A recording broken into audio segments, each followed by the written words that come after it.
You were talking about your friends' support. Obviously, the friends, you've got a group of lasses that you particularly supportive. They were. I've known them for years. Yeah. You know, some intermittent something. So that must have been a bit strange, was it? It was strange for them because how they found out was I had been on the telly, right, in the background of the support group that I joined, which was, I mean, it's not there now, but it was Crossroads GID support, right, and Channel 4 did a programme about one of the girls, and I happened to be there, and I was on the camera, so it was on the telly one night, and one of my friends ran round everybody, get the telly on, Helen Wright's on the telly, right, dressed as a woman. Right. And my thing, that when I saw it, I looked like a bloody brick shit house, if I can swear. Looked horrible, right, but that was the start. Right. And then the girls really got in contact with me, and that was like, you know, I've been friends with them and everything for years, but that was my like transition to the female side, because they took me under the wing, accepted me, and it's blossomed from there really.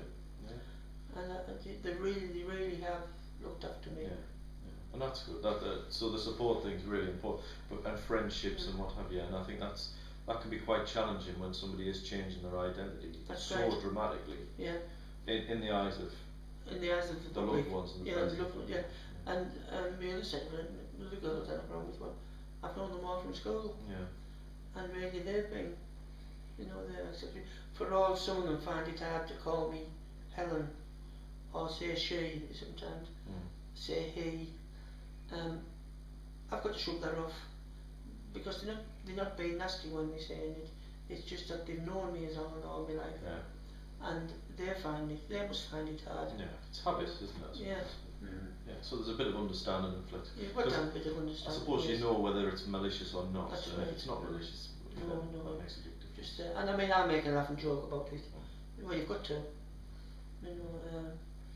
So, obviously, since the operation, since you're now living as Helen, you've got your friends and what have you. Have you had any? I know you've had one or two incidents that have been quite unpleasant. On the whole, how have you felt people have sort of? On the whole, I've been treated fairly well. Really, I think. Sometimes going into shops, you know, some people say to you, "Yes, sir." Well, my answer to that is, "You think I'm wearing these clothes for a bet?"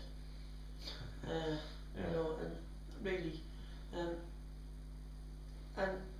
I don't think I think it's just ignorance on their part as to, you know, if you say somebody coming shopping in women's clothes, well, I wouldn't say yes, sir. I would treat them, yes, please, or yes, madam. But some people, you know, take a bit of training to get them.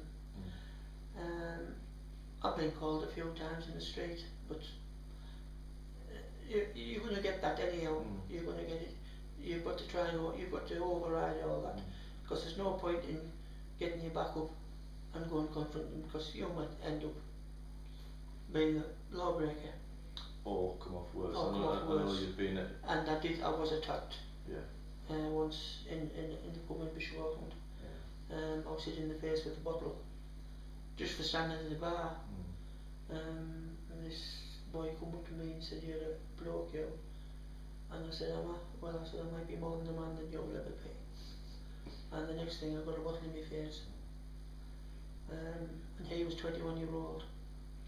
Now, I would like to have talked to that person. I mean, to this day, I still can't say. I couldn't make an argument if I saw him in the street. Right. But I would like to have sat him down and asked him why.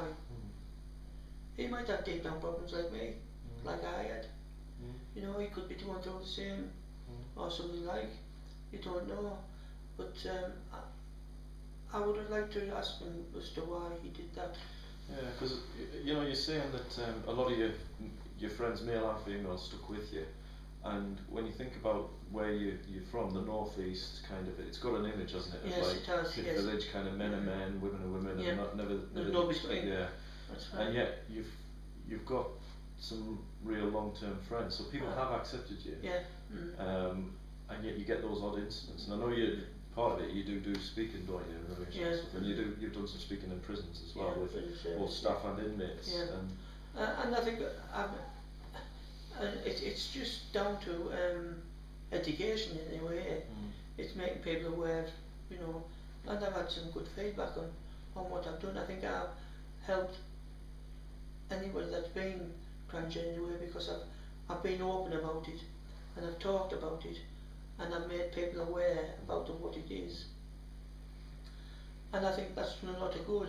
I still think there's a long way to go, but I think what I've done has helped it along a bit.